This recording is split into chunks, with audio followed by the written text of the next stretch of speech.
même par l'intermédiaire des caméras, puisque c'est maintenant comme ça que nous nous revoyons les uns et les autres, même au niveau des familles les plus proches. Écoutez, quelques petits mots. On est à quelques minutes de la sonnerie qui, en Israël, va arrêter l'État d'Israël et qui va nous figer un petit peu partout dans le monde. Redire d'abord la reconnaissance du peuple juif à travers le monde pour toutes celles et ceux qui ont payé de leur vie la défense de l'État d'Israël et la défense du peuple juif. Je crois que c'est cette reconnaissance que nous avons dans le cœur, dans la tête, dans l'esprit, dans la conscience, parce que sans tous ces soldats, Israël ne serait pas Israël, et sans Israël, le peuple juif dans le monde n'aurait pas aujourd'hui la même force, la même vitalité, la même fierté un petit peu partout dans tous les pays du monde et où que nous soyons. Donc je le dis en tant que président du consistoire, la reconnaissance pour Tsahal, qui est l'armée de défense d'Israël, et malheureusement pour toutes celles et ceux qui autour ont été des victimes du terrorisme contre Israël et contre les Juifs.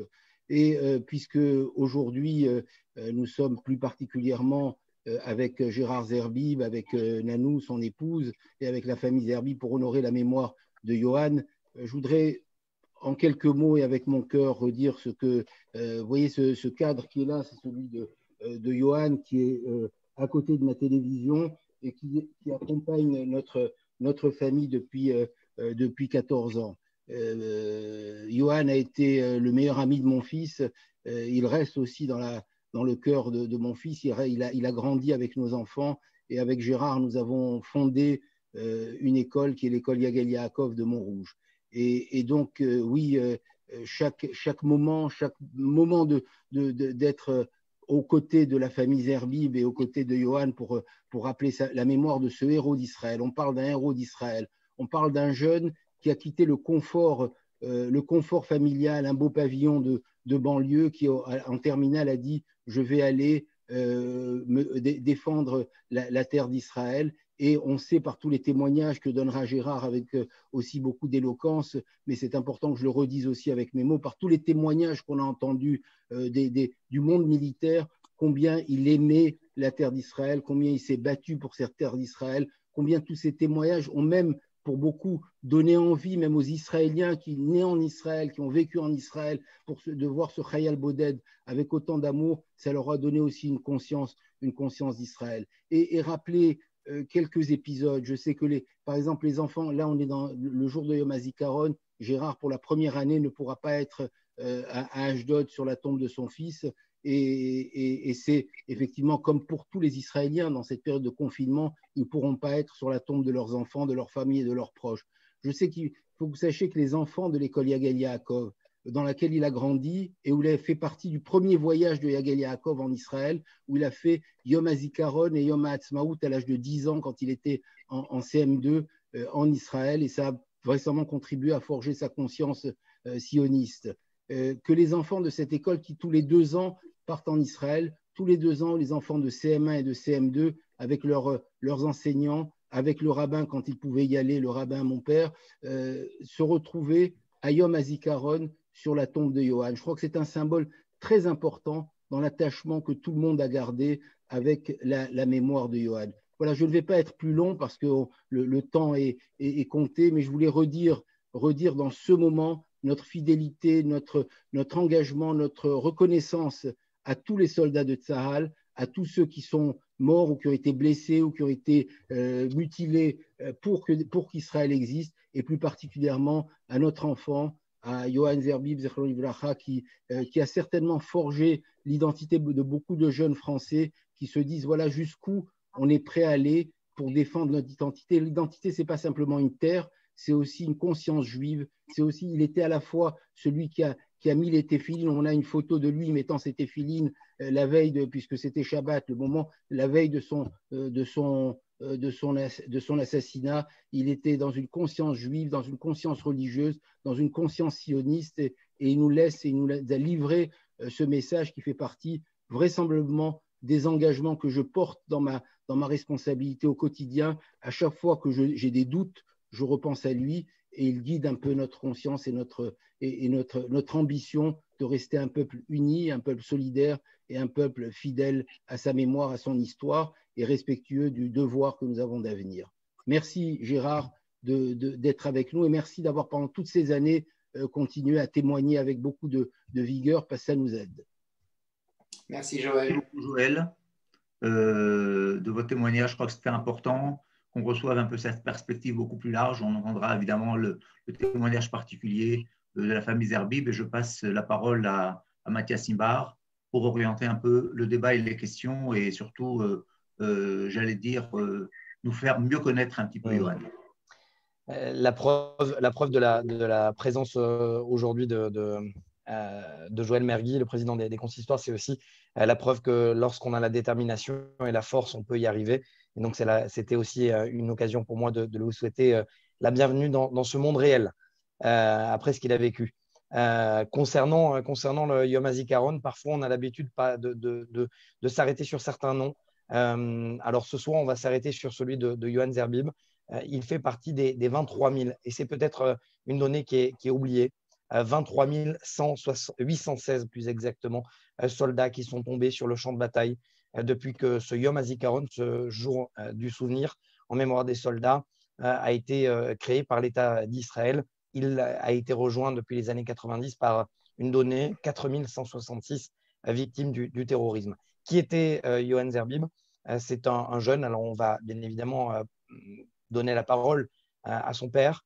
C'est un jeune comme beaucoup d'autres qui ont décidé de quitter le confort, quitter la France, s'engager pour des unités combattantes et et c'est important, et ça va être dit ce soir, au moment d'être déclassé, normalement il aurait dû quitter tout simplement ses camarades, rentrer à la maison, profiter de son confort. Il a décidé de retourner à la base, retourner auprès de ses amis pour participer à l'effort de guerre au moment où Ehud Golvasser et Eldad Regev, 2 soldats israéliens, sont enlevés en juin et déclenché la guerre du Liban, la seconde guerre du Liban en 2006, et Ehud Olmert lance cette vaste opération. Et à cette époque, eh bien, plusieurs fronts sont lancés en même temps. Il y a cette unité des Nahal à laquelle était rattaché Yohan Zerbib. Je me souviens très bien, je ne vais pas donner de détails, mais les réservistes de la brigade Nahal sont également présents avec les hommes en service dans cette zone de Metula, de Misgav-Am. Ils pénètrent à l'intérieur du Sud-Liban et là, véritablement, c'est un véritable bourbier parce que malheureusement, si Israël a une qualité, une expérience, un savoir-faire militaire, malheureusement, le maître du terrain, à ce moment-là, c'était le Hezbollah qui s'est battu avec la culture de la mort et donc jusqu'à la mort, justement. Et donc, à ce moment-là, eh bien, en août 2006, Yohan est assassiné, il n'y a pas d'autre terme, au cours d'un dur et d'âpre combat contre le Hezbollah.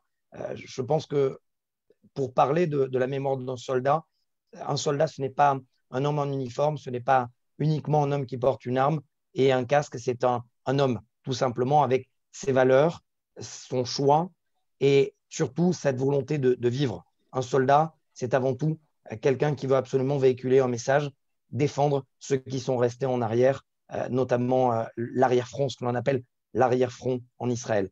Gérard Zerbib, j'aimerais vous donner la parole pour que vous nous disiez plus exactement. Et on s'est suffisamment parlé tous les deux, que ce soit à l'antenne ou hors antenne, pour savoir, et vous me disiez, à partir du moment où il y a l'éducation de vouloir donner aux autres, on ne peut rien faire. C'était ça, Yohan, la volonté d'offrir sa personne aux autres. C'est ça, je suis particulièrement ému ce soir de participer à cette émission. D'abord parce qu'elle est sous l'égide du Congrès juif mondial, de l'organisation sioniste mondiale. Et ce mot sioniste résonne à mes oreilles comme de manière extrêmement importante parce que Yohan était un sioniste jusqu'au bout des doigts. Quand vraiment, lorsqu'il était dans cette armée, j'ai des souvenirs extrêmement forts de deux ou trois anecdotes juste pour décrire le personnage. C'est que, et on parlait tout à l'heure d'une armée humaniste, d'une armée qui défend la vie et qui ne se bat pas pour la mort. Johan, un jour, m'appelle pendant les combats, enfin, ou avant les combats, elle me dit, tu sais, on nous enseigne dans cette armée que lorsqu'on a un fusil, au bout de ce fusil, il y a un homme. Donc, il faut qu'on se pose la question de savoir, qu'au bout du fusil, il y a quelqu'un, il y a un être humain. Donc, vraiment, c'est une armée qui lui a apporté tellement. Je disais tout à l'heure dans une autre interview que j'ai vu partir un garçon de 18 ans juste après son bac et on m'a porté tout un tas de témoignages en me disant ton fils a fait ci, ton fils a fait ça, ton fils était comme ça, ton fils était ceci, cela. Et je disais mais vous ne parlez pas de mon fils, ce n'est pas le garçon que j'ai vu partir. Je veux dire par là que cette armée Tsahal lui a apporté tellement qu'il s'est métamorphosé. Malheureusement, on a souvent auprès de nous des enfants et des personnes qui ont des valeurs mais qu'on ne détecte pas. Et on ne ressent et on ne vit au travers de ce qu'on vient nous raconter, on découvre ce qu'on avait, le trésor qu'on avait autour de nous. Johan était un garçon extrêmement, truculent, toujours en train de plaisanter avec tout, mais on ne plaisantait pas, pour lui, il ne fallait pas plaisanter avec l'État d'Israël et le peuple juif. Il avait un amour, vraiment un amour sincère, un amour profond pour cet État d'Israël. Il y a plusieurs anecdotes qui se racontent, qui sont venues, qu'on est venu me raconter de ce qu'il a pu faire. Et je ne pensais pas que mon fils était capable de telles choses, quoi. Gérard, est-ce que vous pouvez nous faire partager justement ce moment à quelques heures, quelques jours à peine avant son assassinat, avant qu'il ne tombe sur le champ de bataille, où vous m'avez raconté qu'à ce moment-là, il y a un caméraman de l'armée israélienne qui le voit. Et Johan est le seul à sourire. Et ça, c'est une image qui lui restera figée. C'était ça aussi votre fils, cette volonté aussi de toujours sourire. Des anecdotes et ce qu'on est venu me raconter, enfin me dire, il y en a énormément. Et il y en a une qui particulièrement m'a vraiment touché. C'est un reporter que vous connaissez tous, puisqu'il s'agit de Itai Engel, qui est extrêmement connu en Israël et qui filme les combats de Nahal, Tesha Shalosh Shechad, l'unité Tesha Shalosh Shechad 931, et qui qui a les écouteurs sur les oreilles et qui entend tout un tas de prénoms, à savoir Yossi, tu es prêt, Amit, est-ce que tu es prêt, etc., etc. Et puis à un moment, il entend Johan, est-ce que tu es prêt parce qu'on va monter à l'assaut. Et là, il est très intrigué, Itai est très intrigué d'entendre un prénom qu'il n'a pas l'habitude d'entendre. Il veut absolument savoir qui est ce Johan et qui, de surplus, a un petit accent, puisque Johan parle dans son micro, et il veut savoir absolument qui il est. Et puis, il le détecte à un moment, au moment précis où ils vont monter à l'assaut, et là, Johan se retourne. Johan voit la caméra et se retourne vers la caméra et voit Itai et lui fait un sourire. Itai est très intrigué par ce sourire et il se demande qu'est-ce qu'il y a dans ce sourire. Est-ce qu'il y a la peur? Est-ce qu'il y a la crainte? Est-ce qu'il y a l'émotion? Est-ce qu'il y a qu'est-ce qu'il peut y avoir derrière ce sourire? Et Itai, l'offensive se passe et Dieu merci, ce jour-là, elle se passe bien. Et de retour, Itai fait son montage de ce reportage et il est dans le studio de télévision le jour où il apprend le décès de Johan. Et il l'apprend en direct dans le studio de télévision. Et là, il a comment dire, une émotion intense qui se dégage en disant « J'ai croisé le regard de ce garçon quelques secondes et ce garçon m'a souri et il m'écrit, Itai m'écrit, j'ai compris que dans ce sourire, il n'y avait non pas de la crainte, non pas de la peur, mais simplement le désir de me dire « T'inquiète pas, tout va bien se passer, on va bien se battre pour ce pays, on va bien se battre pour le pays d'Israël. » Voilà, c'est pas une anecdote, c'est un fait réel. Et c'est Itai Engel qui me l'écrit dans une longue lettre. Tellement, enfin, il a été tellement touché par ce garçon et ce regard furtif, puisque ça a duré quelques secondes, que Itai a voulu faire. D'ailleurs, il repasse sur la télévision israélienne ce soir un reportage sur les 10 ans de l'après-Liban 2006. Il repasse un reportage qu'il a fait il y a quelques années, dans lequel, évidemment, Yohann est mis en évidence et il est venu jusqu'à Paris pour nous filmer. Voilà quel est... Pardon. Non, il y a peut-être des parents sur la ligne et peut-être des parents de futurs soldats. Et ce qui était important, et ce que je disais au départ, c'est que Yohann, effectivement, normalement, aurait dû rentrer à la maison et a voulu se battre aux côtés des siens. Est-ce que vous pouvez expliquer aussi pourquoi ce sentiment-là? Bien évidemment, vous n'aurez jamais la réponse puisque vous n'avez pas pu la poser à votre fils, mais pourquoi, à ce moment-là, un enfant, un jeune, un post-adolescent décide finalement de donner de sa personne plutôt que de choisir le confort? Yohann venait d'avoir 22 ans. Il avait fêté son anniversaire une semaine avant son décès. Et dans les affaires que j'ai pu récupérer lorsqu'on m'a rendu malheureusement toutes ces affaires, et dans ces papiers, je découvre un document qui était un document dans lequel il était démobilisé au mois de juin. Donc, on lui proposait donc de quitter l'armée. Il avait terminé. Et puis, évidemment, il ne nous l'a jamais dit. Évidemment, on ne l'a jamais su. Et le conflit a commencé à éclater au mois de juillet, si je ne me trompe pas. Et bien entendu, il a absolument voulu, et ce sont ses amis de l'unité qui sont venus me le raconter, il voulait absolument être près d'eux pendant les combats, et il leur disait, on a vécu des années ensemble, on a partagé des moments très difficiles, on a partagé des moments de joie, des moments de pleurs, des moments de rigolade, et ce n'est pas maintenant que les choses prennent une autre tournure que je vais vous abandonner. Donc je reste avec vous et je reste près de vous et je me battrai comme vous. Voilà ce que ses amis sont venus me raconter après malheureusement son décès. Voilà qui était Yohann. C'était vraiment un sioniste jusqu'au bout des doigts. Et si je peux encore me permettre de rajouter, Yohann avait été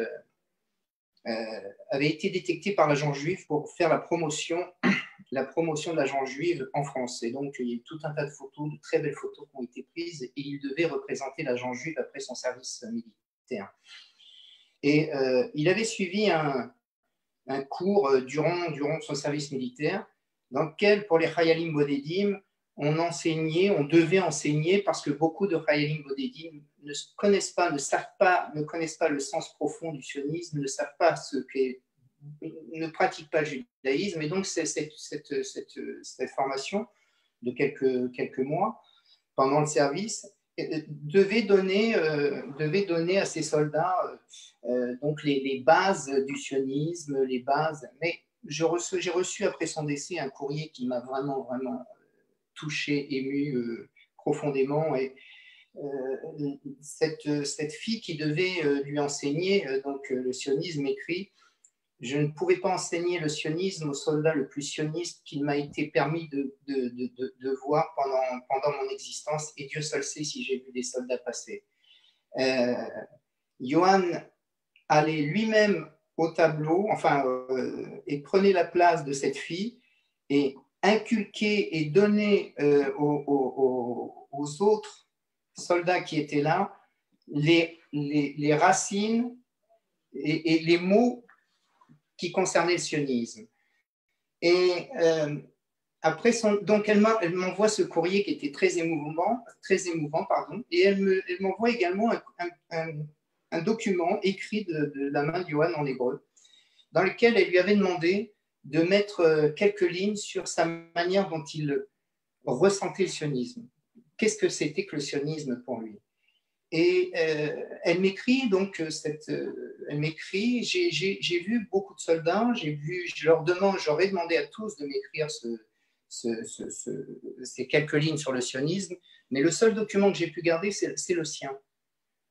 Et elle me l'a envoyé.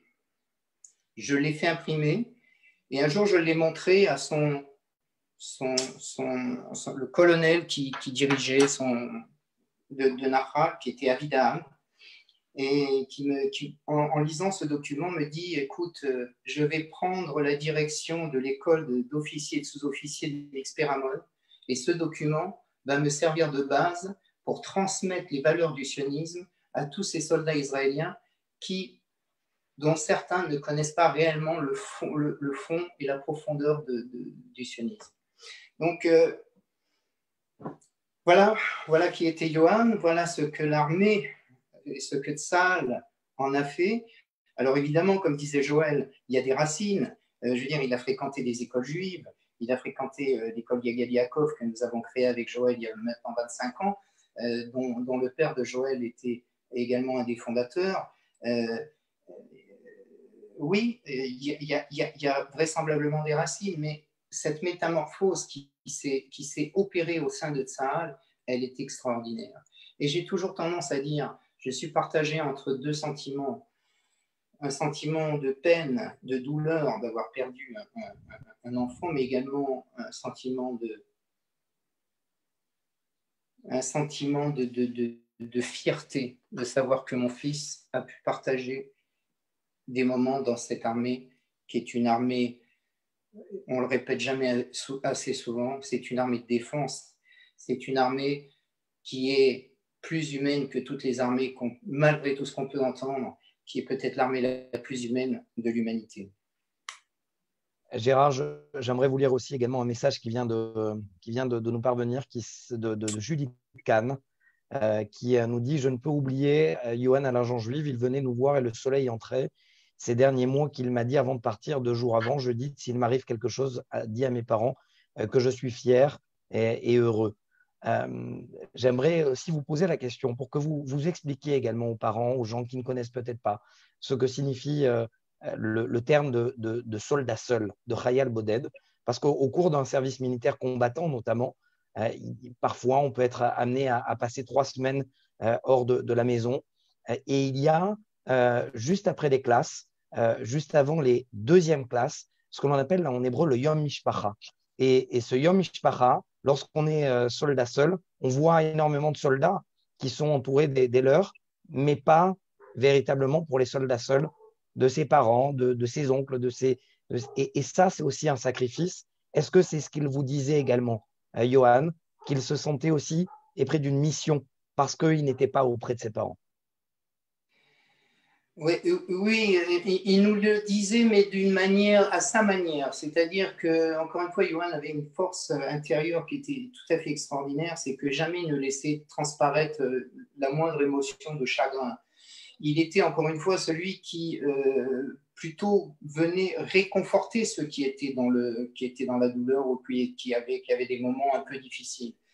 Et c'est vrai, que bien souvent, et notamment quand il y a cette cérémonie de la Kunta, la remise du béret, tous avaient leur famille autour d'eux, et les quelques soldats, Khayalim Bodedim, qui étaient là, qui étaient seuls, malheureusement, n'avaient pas pu nous se déplacer, parce que c'est jamais à des moments où on peut, et c'est toujours après coup qu'on se rend compte qu'on aurait dû faire l'effort. Mais donc, il était seul pour la remise de cette Kunta, de ce jour important, lors de la remise de ce béret. Et bien sûr qu'il y avait au fond de lui certainement un manque terrible de ne pas avoir ses parents, ses amis autour de lui. Il avait quelques amis, mais voilà. Ceci dit, je voudrais quand même ajouter une chose, c'est que une famille avait détecté que Johan était seul en Israël. et sa famille Hermann. Un de ses amis qui a partagé avec lui son armée, qui s'appelait Amit Hermann, donc a parlé à ses parents, et c'est là encore une fois la force et l'unité de ce peuple, du peuple israélien, du peuple juif, en disant, écoute, on a un ami qui est souvent seul, il a, à part un cousin qu'il a là, mais bref, il n'est pas souvent, il ne va pas souvent ni passer les fêtes. Bon, la famille a pris Johan, a adopté Johan, et je me souviens vraiment de ces moments très, très, très émouvants, où lorsque Oded, qui est le papa de Amit, venait avec son épouse apporter des colis à Amit, qui était donc à l'armée, apporter exactement la même chose à Johan. Et évidemment, les liens extrêmement forts se sont tissés entre cette famille et nous, et nous sommes jusqu'à présent restés en relation avec ces gens qui nous ont accompagnés, mais vraiment tout au long des démarches qui ont été très compliquées après la mort de Johan et qui sont restées auprès de nous. Donc, encore une fois, l'unité de ce peuple, elle se fait lorsqu'il y a de la douleur, lorsqu'il y a de la peine. Et cette famille Hermann, pour qui vraiment j'ai beaucoup, beaucoup d'affection et beaucoup de reconnaissance, a pris sous son aile ce Chayal Boded, ce soldat qui était seul et qui, qui, comme l'a dit Joël, avait quitté son pays, avait quitté la France, avait quitté son confort pour aller dans un endroit où il a fallu se battre, il a fallu combattre pour la sauvegarde, pour qu'on puisse continuer les uns et les autres à pratiquer notre judaïsme. Et c'est bien ça. Johan est devenu en France le symbole de ce que la communauté juive de France peut donner à l'État d'Israël. Il est sorti complètement de notre intimité, de notre propre intimité.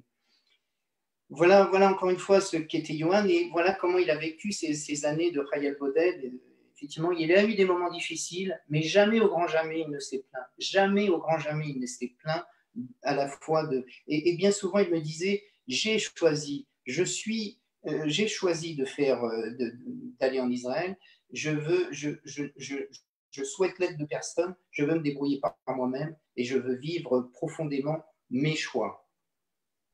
Ce qui me marque beaucoup dans vos propos, et malheureusement, ça fait plus de 20 ans que j'interroge tous les jours, quasiment, alors tous les jours, toutes les années, des parents endeuillés, des frères endeuillés, des sœurs endeuillées. Ce que je trouve remarquable, et c'est une force qui vous est propre, qu'on ne peut pas décrire, qu'on ne peut pas analyser, c'est cette force de vouloir vivre, de ne pas être en colère, de vouloir diffuser un message positif. Comment vous, de votre côté, parce que je ne trouve pas les mots, parce que malheureusement, lorsque de nombreuses interventions que j'ai faites dans mes interviews, j'ai jamais su trouver les mots justes pour pouvoir expliquer leur force positive, la force de vouloir prolonger la vie. Comment vous l'expliquez? Si je peux l'expliquer, parce que le mot est peut-être pas adapté, en tous les cas, en ce qui me concerne, ma mission, parce que, entre guillemets, ça devient une mission, c'est de faire perdurer ce qu'était Johan. Vous savez, on a tendance à dire, Mathias, on a tendance à dire que les parents transmettent à leurs enfants et les enfants vivent avec les valeurs transmises par leurs parents. Et moi, c'est le contraire.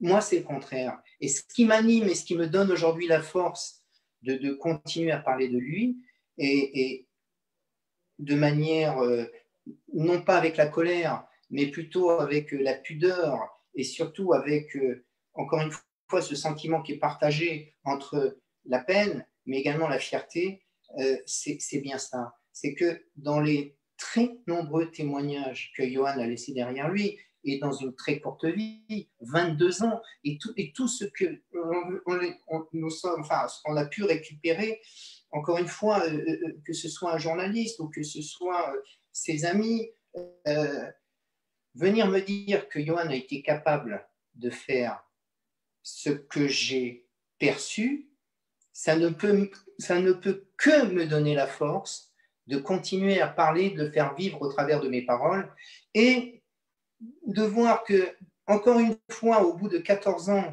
il y a 14 ans que son décès, enfin, que Yohan est décédé, de voir encore autant de gens venir me parler de lui avec tellement de bienveillance et avec tellement de paroles, de bonnes paroles, que ça me réconforte encore plus et encore plus dans le fait de faire perdurer ce qu'il était, faire perdurer son âme et l'inscrire dans une espèce d'éternité. Tout à l'heure, il y avait un petit reportage qui a été fait sur le centre dédié aux Chayalim qui sont tombés, enfin aux 23 000 et quelques Chayalim qui est à Jérusalem. Et il faut insister sur ce fait que, une petite anecdote qui a été racontée par la personne sur ce reportage qui disait qu'il y a une vieille dame qui est venue et qui cherchait le nom de son fils dans ce dédale de 23 000 noms sur les plaques et qui pleurait parce qu'elle le trouvait pas. Et donc, il y a un des soldats qui est là et qui accompagne les gens qui cherchent, donc l'accompagne pour lui montrer que son nom était là. Et cette dame lui dit, âgée, lui dit, maintenant je peux mourir tranquille parce que je sais qu'on n'oubliera pas mon fils, même après mon départ. Eh bien, moi, je suis un peu dans cette dynamique. C'est que je ne suis pas dans la colère. Les choix, il les a faits. Ces choix, il les a faits de manière en toute conscience. Évidemment, c'était pour nous difficile de le voir partir, surtout à l'âge de 18 ans. Mais je pense qu'il avait vraiment toute sa conscience de ce qu'il a fait. Il a fait ce choix, et notamment de rentrer dans cette armée, dans l'armée israélienne. Voilà, je ne sais pas quoi vous dire d'autre, Mathias, si ce n'est que jamais je ne suis dans la colère, jamais. Jamais lorsque je parle de mon fils et lorsque je parle de cette armée. Effectivement, on pourrait reprocher que cette armée nous a enlevé notre fils, mais c'est pas vraiment, je ne suis pas dans ce registre, mais pas du tout, pas du tout. C'est d'ailleurs, votre sentiment d'ailleurs est partagé par quasiment 23 000 familles de soldats tombés sur le champ de bataille. Il y a une réalité cette année, malheureusement, à cause d'une pandémie. Eh bien, la plupart des familles ne pourront pas, toutes les familles ne pourront pas se rendre au cimetière cette année à cause des rassemblements interdits. C'est une donnée qui est débattue en Israël, qui est beaucoup débattue, beaucoup discutée, beaucoup expliquée. C'est la deuxième fois, si je ne me trompe pas, Gérard, que vous ne pourrez pas venir en Israël à cause de cette pandémie. Quel est votre regard? D'abord sur la mesure qui a été prise en Israël et d'autre part sur le fait que malheureusement, non seulement vous êtes confiné en France, mais vous ne pouvez pas venir en Israël pour aussi vous asseoir à côté de la tombe de votre fils. C'est bien, c'est effectivement la deuxième fois. La première fois, c'était dû à ce volcan islandais qui avait cloué au sol toute l'aviation européenne et qui nous a empêchés d'aller commémorer ce jour de Yom HaZikaron.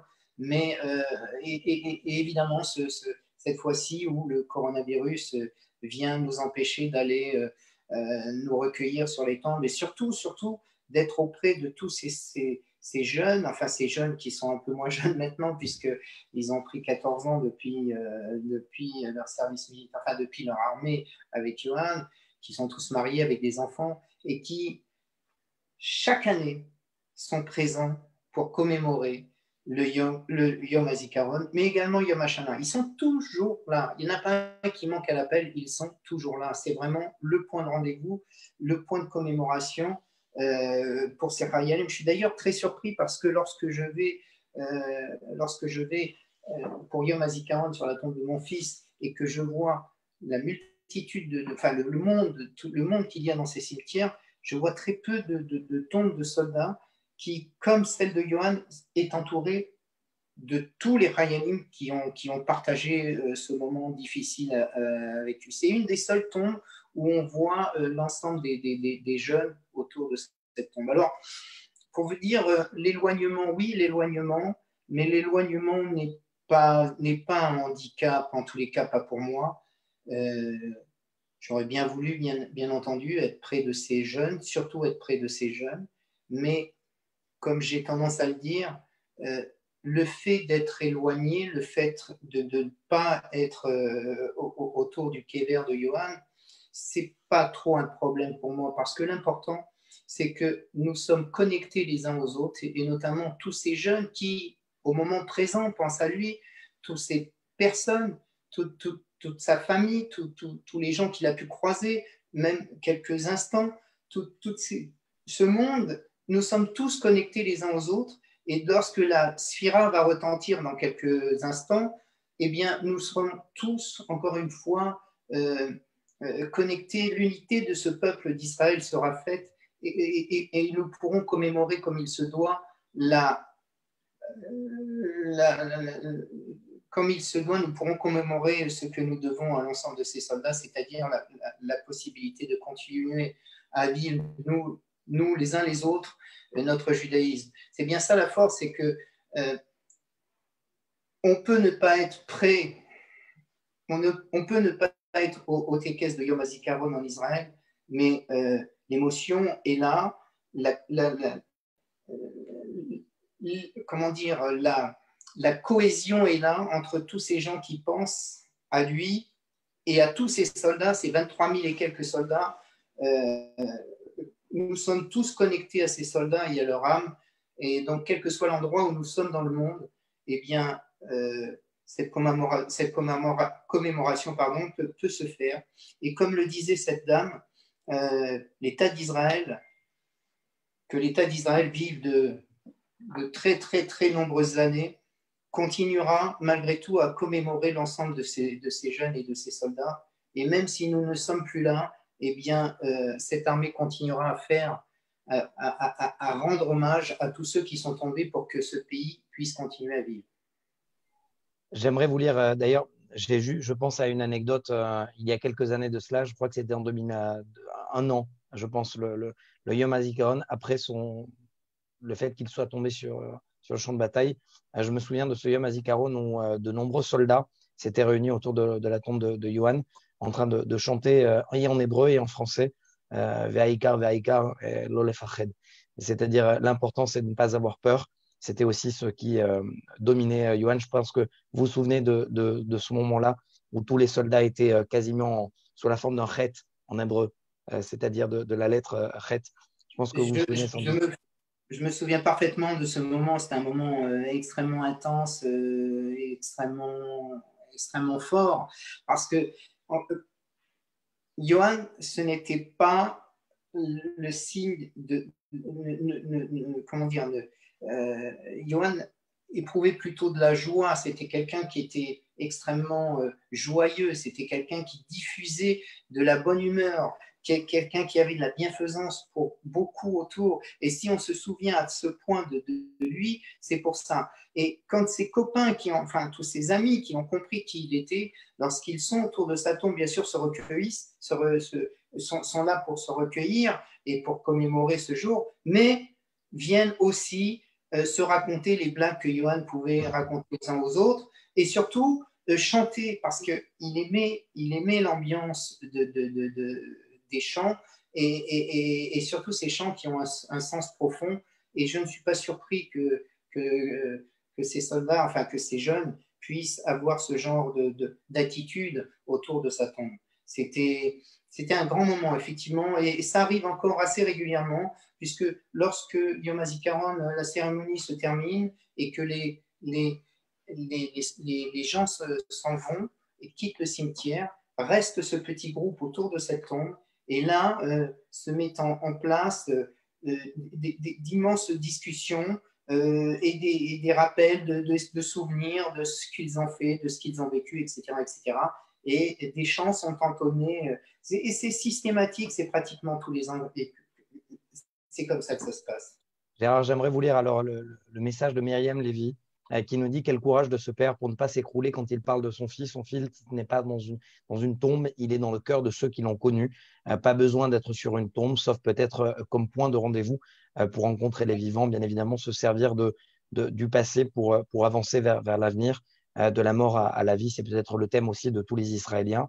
Une personne qui répond au nom de Roubieux. Merci pour cette belle leçon de vie et soyons fiers de nos enfants d'Israël et d'être juifs. Il nous reste quelques minutes. Si jamais les personnes qui sont présentes sur ce chat voudraient bien poser une question précise, un sujet que je n'aurais pas pu évoquer concernant la mémoire de Yohan, concernant la mémoire de tous les soldats, c'est le moment. Il nous reste 7-8 minutes.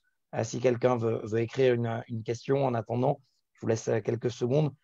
Il faut savoir que je vous laisse le temps d'écrire et je discute de manière presque privée, Gérard. Oui. La première fois que je vous interviewais sur le plateau d'i24 News, j'avais une peur bleue. J'avais une peur bleue parce que je me disais, mais comment? Mais comment je vais poser des questions qui ne sont pas forcément de l'ordre du privé? C'est-à-dire que j'aime pas faire pleurer les gens. C'est pas ce que je recherche. Et à chaque fois, j'ai toujours une peur, justement, de pouvoir, en même temps, demander à ce qu'on raconte la mémoire des leurs et en même temps trouver les mots justes pour ne pas tomber dans le voyeurisme. Et vous m'avez rassuré tout de suite, parce qu'hors antenne, quelques secondes avant l'antenne, vous m'avez dit posez-moi toutes les questions. Je suis là pour raconter la mémoire de mon fils. Quelle que soit la question, elle sera la bienvenue. Donc, c'est important aussi de signaler aussi que c'est un rôle d'éducation. C'est un rôle vous disiez de Yohan qu'il était humble. Je pense que l'humilité vient aussi des parents. Gilles Taïeb, bonjour Gilles, merci d'être là, dit simplement merci à Yohan de s'adresser à nous à travers la voix de son papa.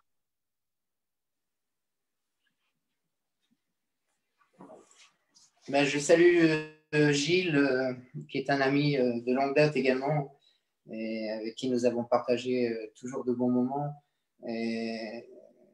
D'ailleurs, nous avons une petite émission à la radio demain, et nous aurons l'occasion, encore une fois, de nous remémorer et commémorer à la fois Yohan, ses actions, mais également tout ce qu'ont fait ces soldats. Parce que, évidemment, Yohan est un cas particulier, enfin pour nous, bien sûr, moi je suis son père, mais je ne peux pas parler de Yohan sans penser à tous ceux qui sont tombés, à tous les autres soldats qui sont tombés. C'est un drame pour l'État d'Israël, bien entendu, et pour le peuple juif en règle générale, parce que cette armée d'Israël prône la vie et non pas la mort. Je veux dire, cette armée ne se bat pas sur le même registre que les autres armées. Quand elle se bat contre le Hezbollah ou quand elle se bat contre la Syrie ou contre n'importe quel autre pays hostile, eux ont le culte de la mort. Je veux dire, quand quelqu'un tombe, eh bien, c'est pas grave, il y en a d'autres qui prendront leur relais. Nous, lorsque quelqu'un tombe, c'est un drame national. C'est le peuple entier qui saigne, c'est le peuple entier qui souffre.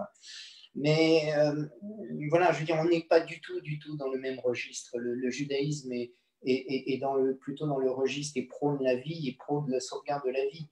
Et lorsque, tout à l'heure, vous me posiez la question à savoir, c'est difficile de ne pas être en Israël. Oui, bien sûr, les autorités ont pris ces directives et elles ont bien fait, parce qu'à choisir entre la possibilité d'être contaminé et de perdre la vie et le choix de la vie, le choix est très vite fait.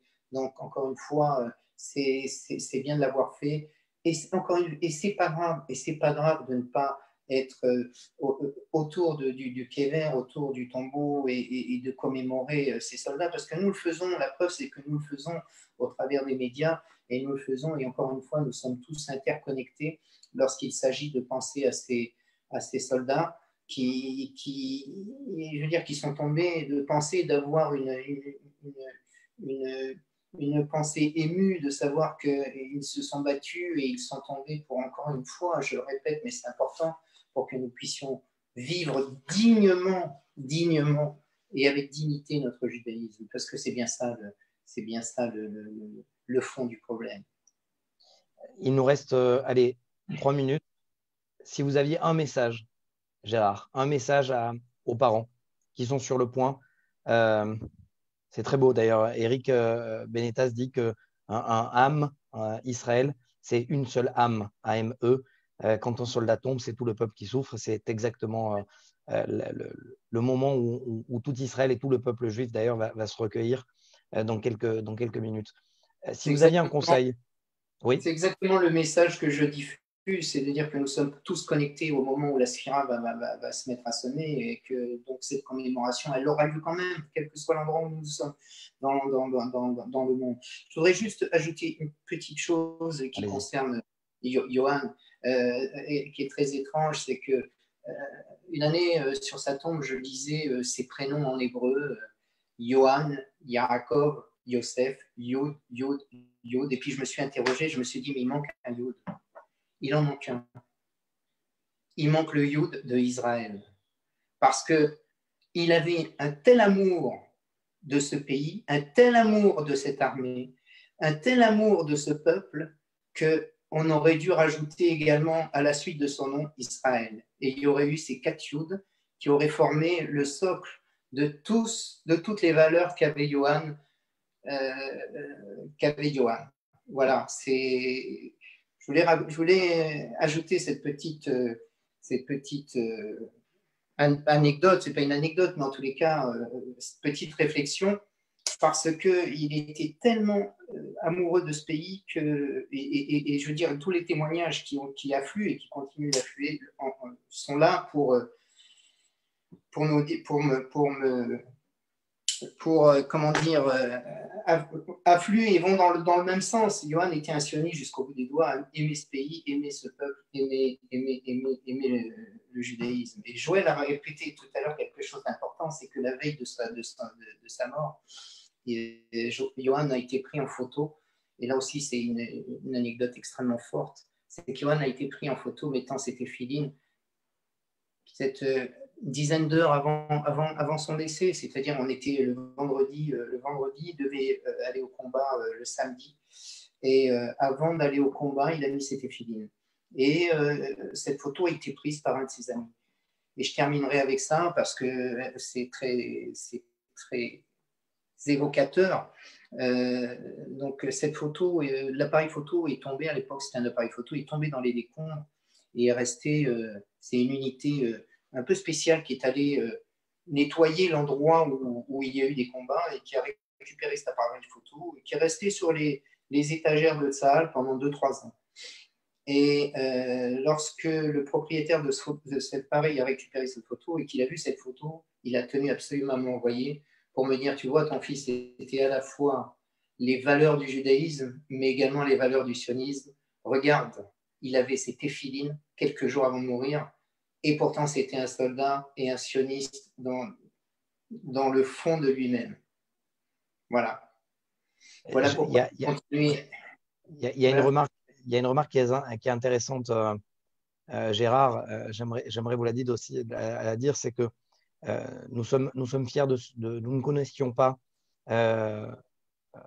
Johan, mais comme vous le dites, nous sommes tous touchés, fiers de son courage et de sa force.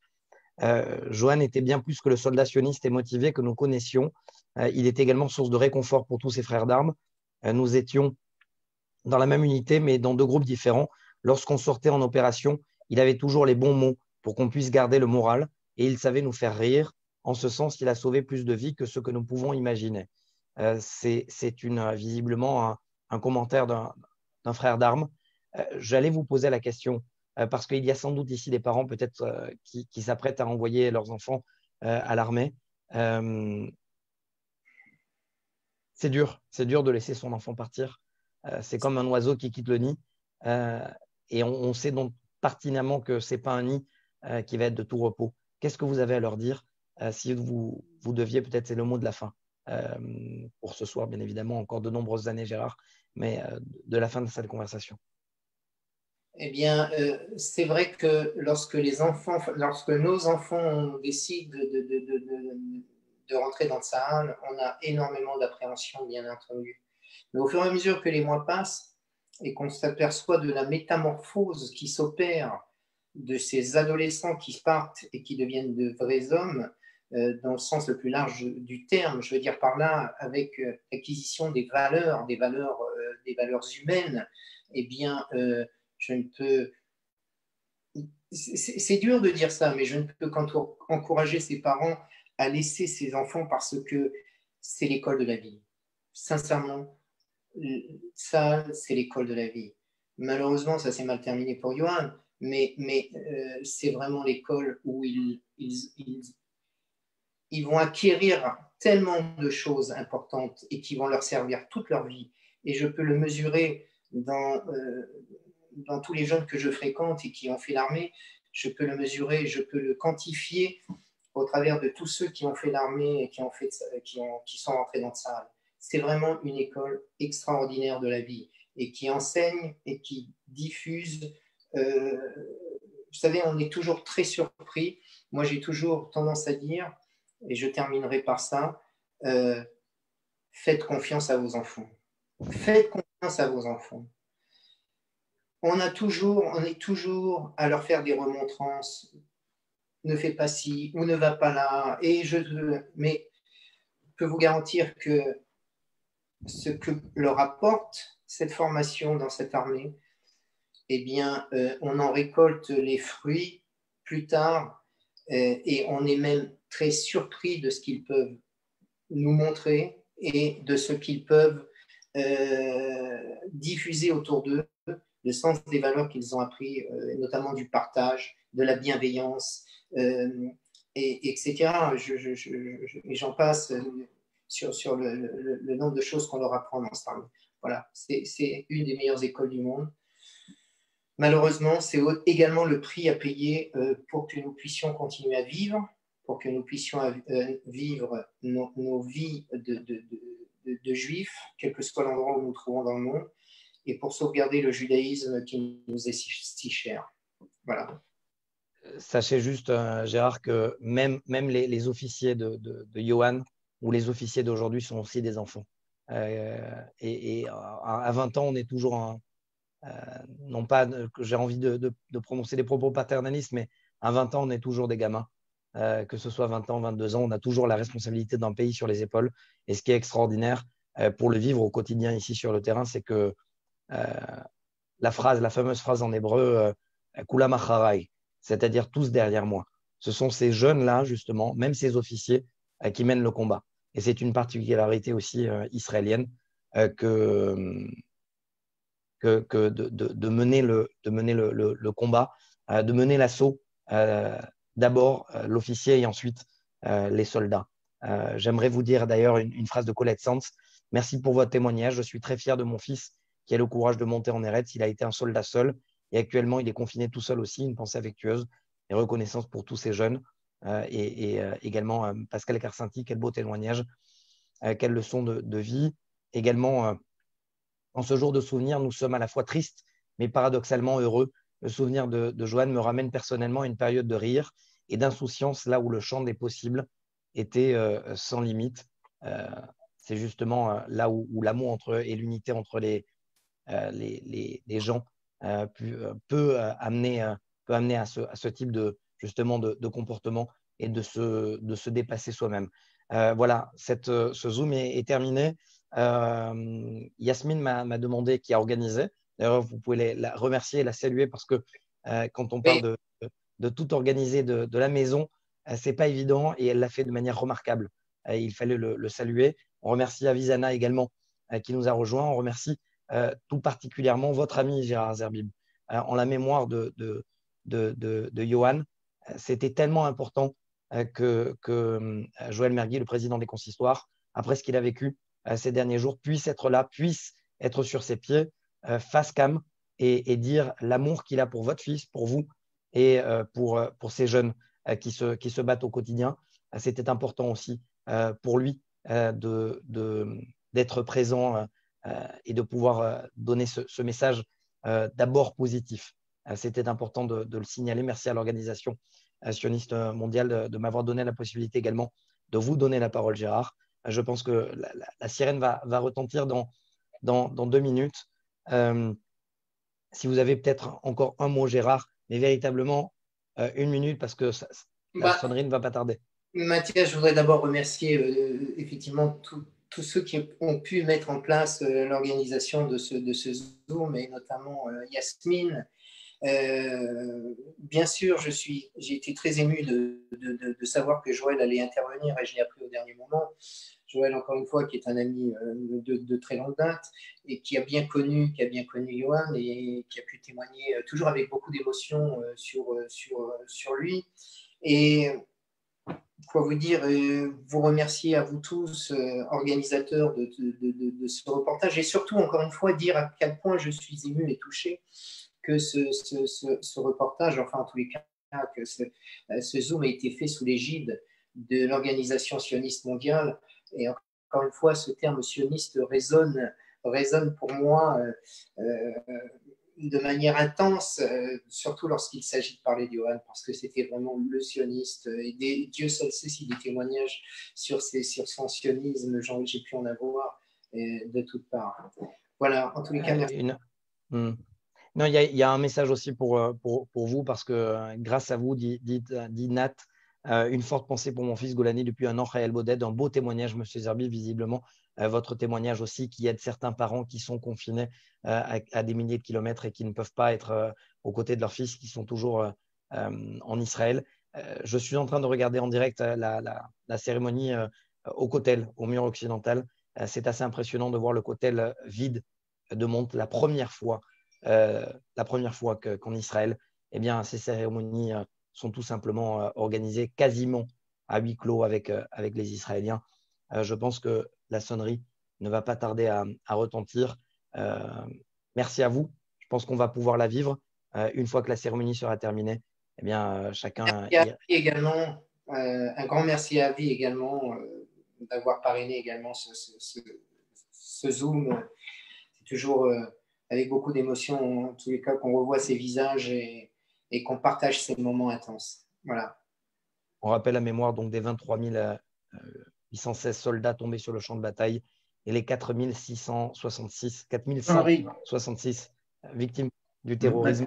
Et on se lève, la sonnerie retentit.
C'est toujours un moment particulièrement émouvant de suivre ces cérémonies. J'invite, s'il vous plaît, aux personnes qui le peuvent, d'aller suivre en direct, quelle que soit la chaîne, c'est un média israélien ou pas. Vous pouvez également, bien évidemment, le suivre sur i24 News en intégralité, cette cérémonie ce soir, parce que les Israéliens, tout le peuple, est invité à la fin de la cérémonie à aller se rendre, pour ceux qui le peuvent, dehors, sur le pas de votre porte, et chanter l'hymne national à Tikva, pour donner non seulement, comme le veut le nom, l'espoir à tout le peuple qui est confiné ce soir et qui ne peut pas se retrouver malgré cette peine autour justement de toutes ces familles endeuillées.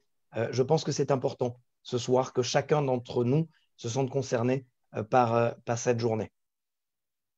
Mathias, merci. Et merci beaucoup, Mathias. Le Zoom est terminé. Merci, messieurs, dames. Au revoir. Merci.